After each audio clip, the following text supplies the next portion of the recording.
સાથીઓ, આજે સુપ્રીમ કોર્ટે ઈવીએમ અને વીવીપેટને 100% સલામત હોવાની ક્લીન ચીટ આપી દીધી છે. તો શું એક્સપર્ટ લોકોએ કરેલા દાવા ખોટા છે કે ઈવીએમ મશીનમાં છેડછાડ થઈ શકે છે? નમસ્કાર મિત્રો, ક્રાંતિ માર્ગથી સાગર બ્રહ્મભટ્ટ. સાથીઓ, થોડા દિવસ પછી યોજાવા જઈ રહી લોકસભાની ચૂંટણીમાં લગભગ 90 કરોડ મતદાતાઓ અને આશરે 2000 જેવા રાજનૈતિક દળ ચૂંટણીમાં ભાગ લેવા જઈ રહ્યા છે. આ જ આંકડા લોકસભાની ચૂંટણી પ્રક્રિયાને ચુનૌતીપૂર્ણ બનાવે છે કે આટલી જટિલ ચૂંટણી પ્રક્રિયાની વિશ્વસનીયતા કયા આધારો પર નક્કી કરવામાં આવે છે કે ચૂંટણીમાં પડેલા મતોની ગણતરીની પ્રક્રિયા પુખ્ત હશે. સાથીઓ, વર્તમાન ચૂંટણીના માહોલમાં અલગ અલગ સમાજના લોકોની સત્તા પક્ષને લઈને નારાજગી જોવા મળી રહી છે, જેના પર ક્રાંતિ માર્ગે પણ સોશિયલ મીડિયામાં પોતાનો રિવ્યૂ જનતાની સમક્ષ મૂક્યો હતો. જેમાં કોમેન્ટના પ્રત્યુત્તરના ભાગરૂપે સૌથી વધારે લોકોનો આરોપ ઈવીએમ મશીનને લઈને જોવા મળ્યો છે. જેમાં લોકોનું કહેવું છે કે સરકાર ઈવીએમ મશીન સાથે છેડછાડ કરીને પોતાની જીત હાંસિલ કરશે તેવું લાગી રહ્યું છે.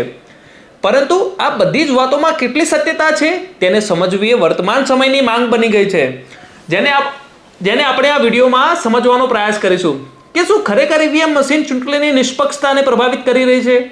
શું ખરેખર ઈવીએમ મશીનમાં ગફલો થઈ રહ્યો છે? 2010માં યુનાઇટેડ સ્ટેટ્સની મિશિગન યુનિવર્સિટીના વૈજ્ઞાનિકોએ દાવો કર્યો હતો કે તેમની પાસે ભારતના ઈવીએમ મશીનને હેક કરવાની ટેકનોલોજી છે. એવી જ રીતે યુએસના એક હેકરે પણ દાવો કર્યો હતો કે 2014ની ચૂંટણી દરમિયાન ઈવીએમ મશીનોને હેક કરવામાં આવી હતી અને ભાજપની આગેવાની હેઠળની ગઠબંધન આ ચૂંટણીમાં પ્રચંડ બહુમતથી જીત હાંસિલ કરી હતી. પરંતુ ભારતના ઇલેક્શન કમિશને આ બધા જ દાવાઓને એક સૂરમાં નકાર્યા હતા. પરંતુ આ મશીનોમાં ટેકનોલોજીના ઉપયોગને લઈને આશંકાઓ વ્યક્ત કરવામાં આવી હતી. ભારતની વિવિધ અદાલતમાં આ મુદ્દે કેસ ચાલી રહ્યા છે, પણ ચૂંટણી પંચ દરેક પ્રસંગે ઈવીએમ મશીનને હેકિંગ પ્રૂફ બતાવે છે. ઈવીએમ મશીનમાં ગફલો થવાની આશંકાઓ વધારે પડતી ત્યારે સામે આવી જ્યારે મધ્યપ્રદેશના ભિંડ જિલ્લાના અટેરમાં ઈવીએમ મશીનના ડેમો દરમિયાન કોઈ પણ બટન દબાવવા પર ભારતીય જનતા પાર્ટીની જ પરચી બહાર આવતા આ એક ગંભીર મુદ્દો બની ગયો હતો. ત્યારબાદ ચૂંટણી પંચે રાજ્યના ચૂંટણી અધિકારી સેલિના સિંહ પાસેથી આ મામલે સંપૂર્ણ માહિતી માંગી હતી, જ્યારે તત્કાલ કાર્યવાહી હેઠળ જિલ્લાના કલેક્ટર અને એસપીને હટાવી દેવામાં આવ્યા હતા. સેલિના સિંહે બીબીસી સાથે વાતચીતમાં જણાવ્યું હતું કે ઈવીએમ મશીન યોગ્ય રીતે માપાંકિત નહોતા, તેથી જ આવી ઘટના સામે આવી છે. મિત્રો, ભારતીય જનતા પાર્ટી પણ આ દિવસોમાં ઈવીએમના ઉપયોગનું સમર્થન કરી રહી છે, પરંતુ તેનો વિરોધ કરવામાં પણ ભારતીય જનતા પાર્ટી પહેલી રાજકીય પાર્ટી હતી.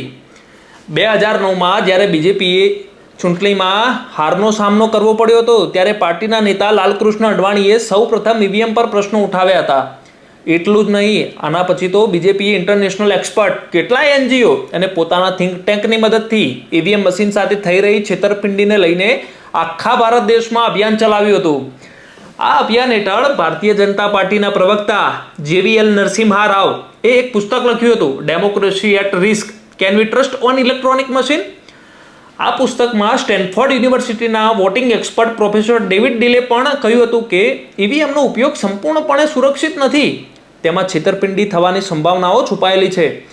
ભારતીય જનતા પાર્ટીના વરિષ્ઠ નેતા સુબ્રમણ્યમ સ્વામીએ પણ આ ઈવીએમના ઉપયોગનો ઉગ્ર વિરોધ કર્યો હતો અને 2009ની ચૂંટણીના પરિણામો પછી જાહેરમાં સ્વામીએ કોંગ્રેસ પાર્ટી પર આક્ષેપો કર્યા હતા કે કોંગ્રેસ પાર્ટીએ 90 બેઠકો પર જીત હાંસિલ કરી છે, જે અશક્ય છે.